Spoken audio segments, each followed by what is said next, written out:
In the saddle up the creek with no paddle, no aliens to battle where we want to go. Without being pompous, we don't need map or compass. We're launching cattywampus on our new travel show. Space croutons, only go with us. Space croutons, on our podcast bus. Space croutons, we see your retinas. And in space, no one can hear you scream. Loopy from our earworm, space shanty theme. Hello Space Croutonians one and all. Today, we are on the road again. Didn't Waylon, Willie or the boys say that? I think it was Willie, but I digress. We're on the road again with another heart-pounding episode of Space Croutons.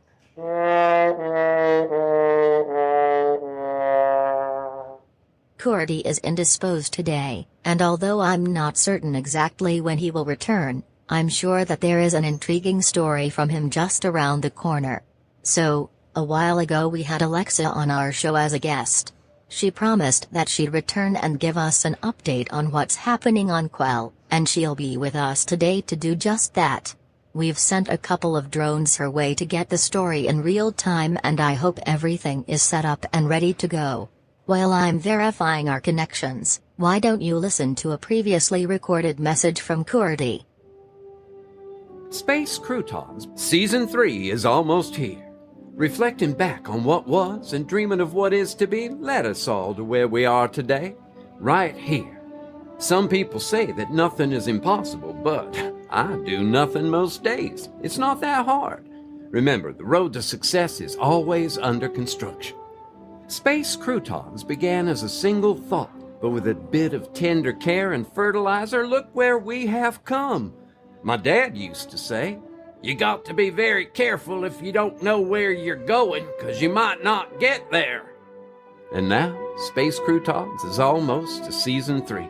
Who'd have thunk it?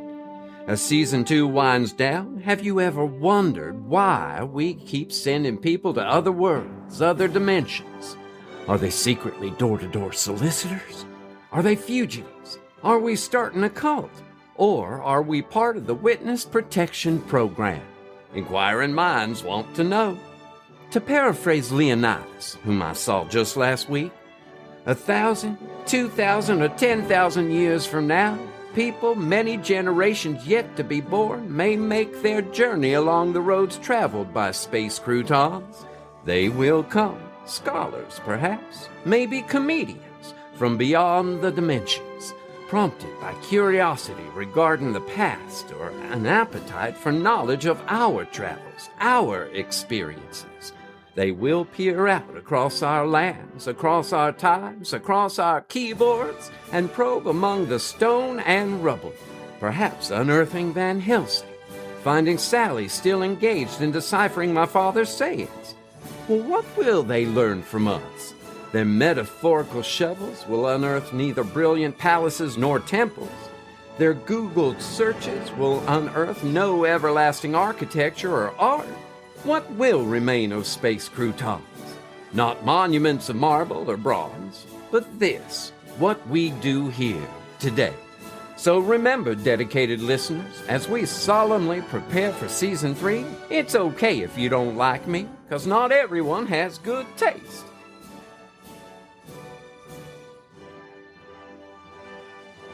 And now, back to SALI.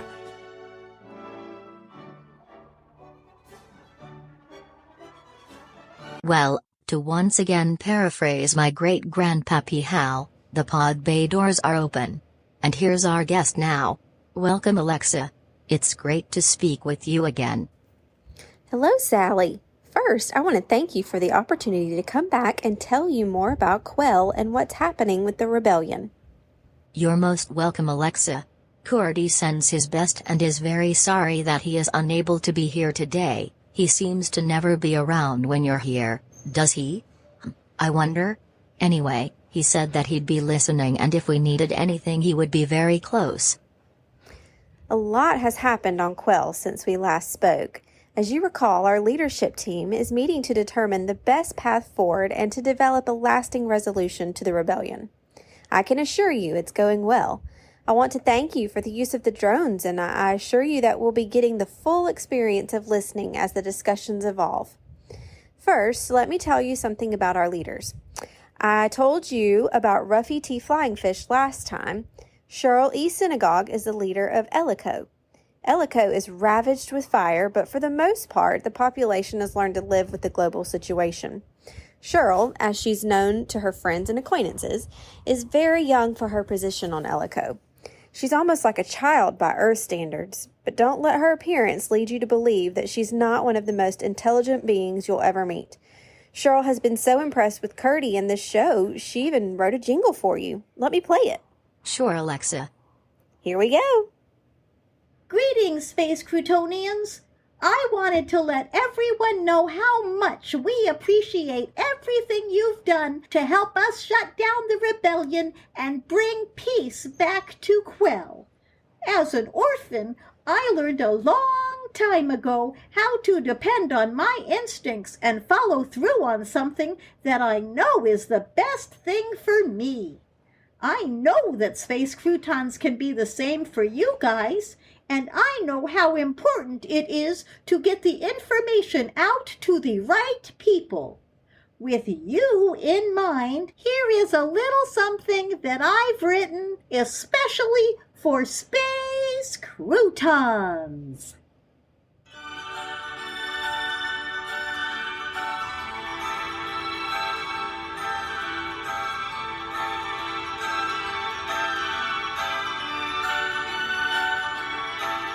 On your first trip to our home, you will notice that you're not alone. We'll be right there. We will meet you on the thoroughfare. So as we move along, we will sing our new theme song, Space Croutons, Season 3.14. Is for you.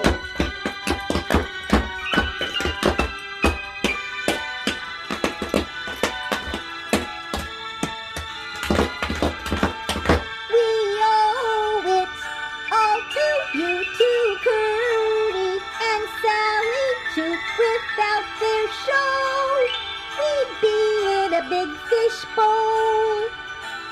We hope you sing along with our new theme song, Space Croutons, Season 3.14.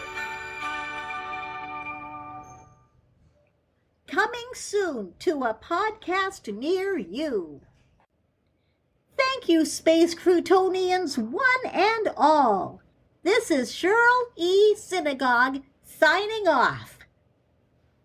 I think I've heard that tune somewhere before, but nonetheless, wasn't it grand?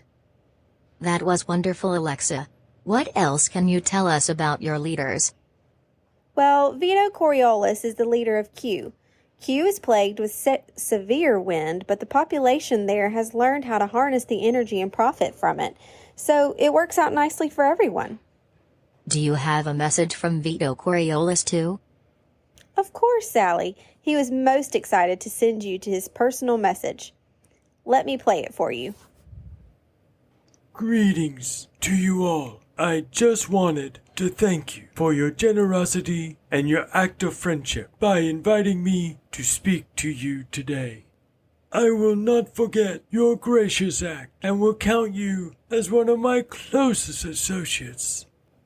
As I'm sure you're aware, my family has been involved in a struggle for our home for quite some time.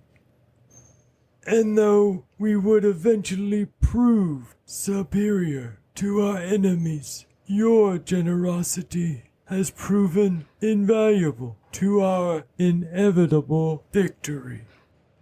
I have visited your land on several occasions. On one particular trip, I was accompanied by my good friend, Ruffy T. Flying Fish. We vacationed in a relatively unknown area that was known as the Redneck Riviera. While there, Ruffy was able to work his charms and get us in to a competition at a local beach. The gist of it was to throw a fish as far as possible using only your hand. And believe it or not, I was fortunate enough to be victorious. I have cherished memories of your land. Listen, we are all reasonable people. As you know, I am a man of few words.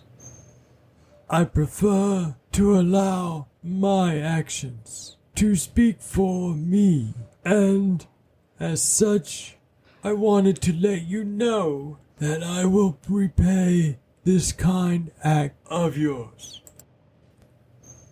I always pay my debts and remember my friends.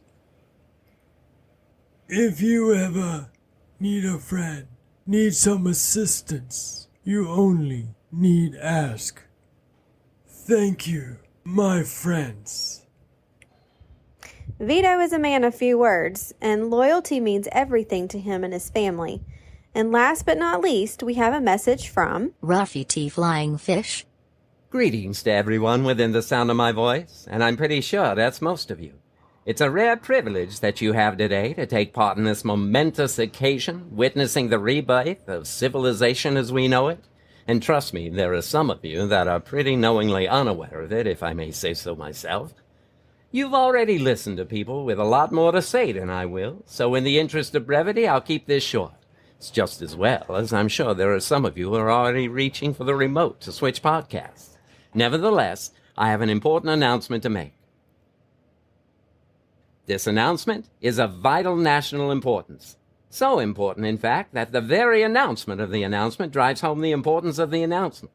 So without delaying any further, and without sidestepping the elephant in the room, oh, that reminds me, not too long ago I shot an elephant in my pajamas. How he got in my pajamas, I'll never know. After we shot the elephant, we tried to remove the tusks, but we couldn't do it. They were too tight. So we went to Alabama where the tusks are looser. Now, where were we? Ah, yes, the announcement. This announcement is of such importance and so vital that it is intended for only a select listening audience. So, by virtue of our super high-tech interplanetary translator / need-to-know selector modulator, which I own the patent on, the announcement will now be made. Remember, if you hear music, it's simply that you're not selected to receive the announcement at this time. With that being said, we'll begin the announcement in 5 seconds. 4, 3, 2, 1.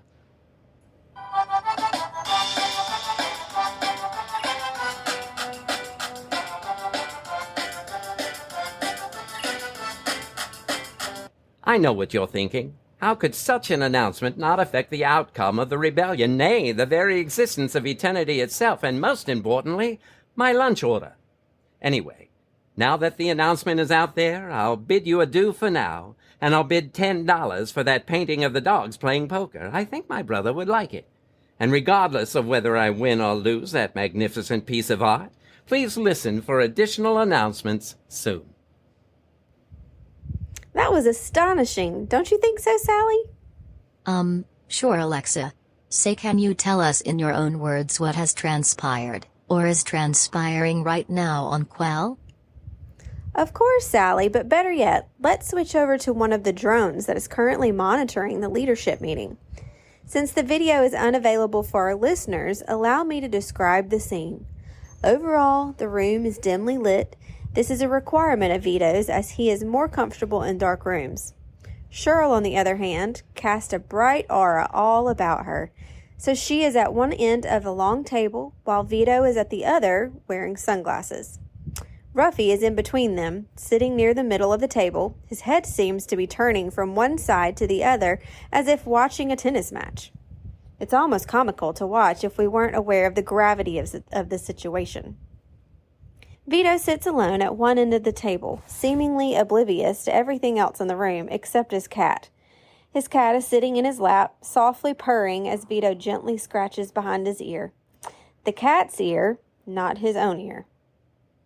Meanwhile, at the other end of the table, Cheryl has taken her seat along with her Great Dane. I believe her name is Scooby. Scooby easily outweighs Cheryl and is even taller than Cheryl when she sits on the floor next to her chair, Cheryl's chair. Ruffy is at the middle of the table with an African parrot on his shoulder. Ruffy has been training the parrot for years not to talk. Let's see if we can get into the audio feed.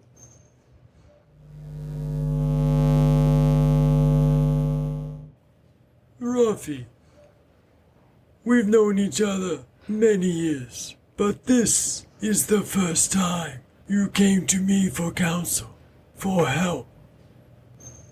I can't remember the last time you invited me to your house for a cup of coffee or even a light snack, even though my wife is godmother to your child.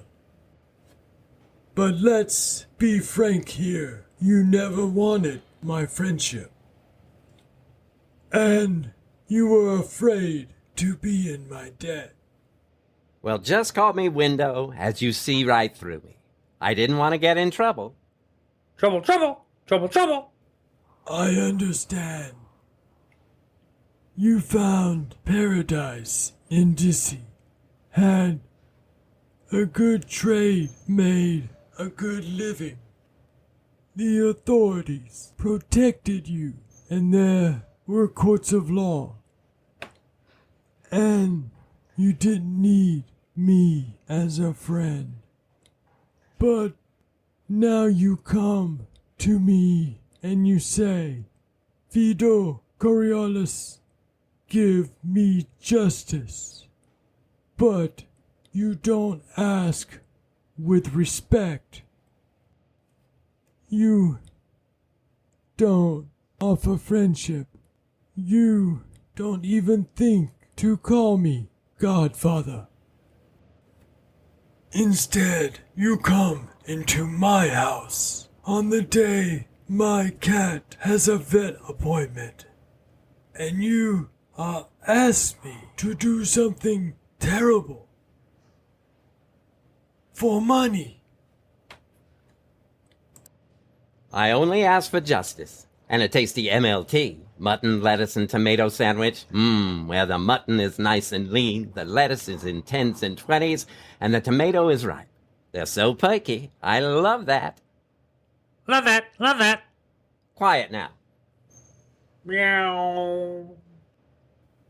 And sure, though we've known each other for quite some time, you have yet to take my advice about anything. I can't remember the last time you invited me to your house for a slice of pie, even though our cats have chased the same laser beam around the room. But let's be frank here, you never wanted my friendship. And you were also afraid to be in my debt. If we spent too much time together, I was afraid people would talk. And I don't like napping with the fishes. Ah, yes, I understand. My wife does have a jealous streak hidden beneath her calm exterior. Well, Vito, I mean, Godfather, what do you think we should do about the rebellion? About the colonel that's leading it? Maybe we could send him away on a good ship. Give him a lollipop or a milkshake. Well, maybe we should all pretend we're magicians and disappear. Don't worry, my friends. Don't worry. I'll handle it. Before you know, the colonel will be gone and Quell will return to normal. But how will you do that? I'll make him an offer. Wink, wink, nudge, nudge. Wink, wink, nudge, nudge. Meow. Well, no disrespect, but we've tried talking to him. It's like talking to a fence post. He wouldn't answer. And you know what that's like. What will you say? I'll make him an offer. What kind of offer? I'll make him an offer He can't refuse. Can't refuse. Can't refuse. Better lock up your racehorses. What? Never mind. You're probably too young to catch that reference. How can we ever repay you? Someday, and that day may never come, I may call upon you to do a service for me. But until that day, accept this as a gift on my cat's vaccination day. Bye-bye, Vito. Have fun storming the rebellion. Do you think it'll work? It'll work. It'll work. It'll take a miracle. If that parrot squawks one more time, it will be sleeping with the fishes. Please control your cat. She doesn't like going to the vet. Who does? Scooby-Dooby-Doo!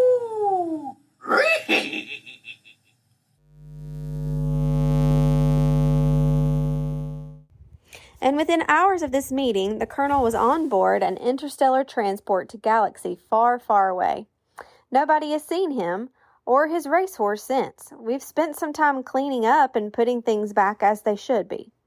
But Alexa, what about Vito's cat? How did the vaccinations go? Vito's cat?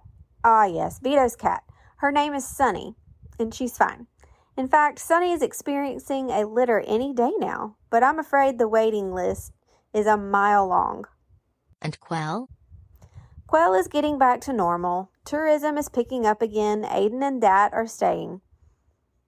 Aiden is taking the job of Minister of Interstellar Travel, while Dat will become our time and space liaison.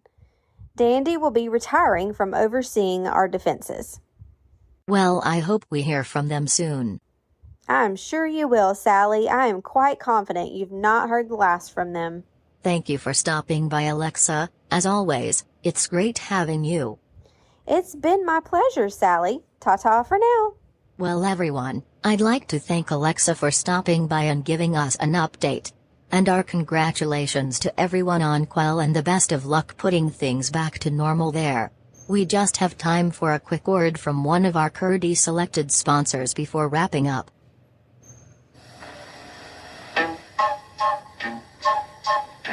I drink Dr. Pepper, don't you see? 'Cause it's the perfect taste for me. That original taste, you know. It's making peppers everywhere I go. There's potent peppers, toting peppers, cooking peppers, good looking peppers. Wouldn't you like to be a pepper too? Us peppers are an interesting breed. An original taste is what we need. Ask any pepper and he'll say, only Dr. Pepper tastes that way. There's carrying peppers, Marion peppers, Diet peppers, Hawaiian peppers. Wouldn't you like to be a pepper too? There's saluting peppers, tooting peppers. I'm a pepper man. Wouldn't you like to be a pepper too? Be a pepper, drink Dr. Pepper. Aye, aye. Be a pepper, drink Dr. Pepper. Yes, sir. Be a pepper, drink. And thus wraps up another episode of Space Croutons. A special thanks to our podians, our guests, our callers, and our screenwriters. I'd like to thank you and you and you and you and of course you too. And everyone else that is out there that I haven't mentioned yet. Be sure to follow us on Facebook, Spotify, or any number of full-featured streaming services that you may have access to. Please keep us posted on anything you hear that could help us save the world and keep peace in your hearts until our next story time. So when we leave the station for each time or space vacation, you won't wanna miss it. If you do, well, you can kiss it. Space Crouton Season 2.0. Space Croutons brings new worlds to know. Space Croutons, subatomic at your glow. As we cruise the Milky Way by Tractor B, and the Quardax are just a distant dream. now agree. Loopy from our earworms, space shanty thief. Space Croutons. Space Croutons is a work of original fiction. Similarities to persons, situations, or events, real or fictional, is coincidental and unintentional. No animals were coerced, injured, starved, exploited, overworked, oppressed, abused, overburdened, or taken advantage of during this production, except for Ralph the Wonder Llama. Created and written by Jerry, Jace, John, Della, and Jeff Goodson. Episode story by John. Production by Amanda, Jeff, Jerry, Patsy, and John. Featuring the voice talents of Amanda, Jeff, Patsy, Jerry, and John. Entire work copyright 2021 by Jeff, John, Jerry, Della, and Jace Goodson. This has been a Good Witch audio production.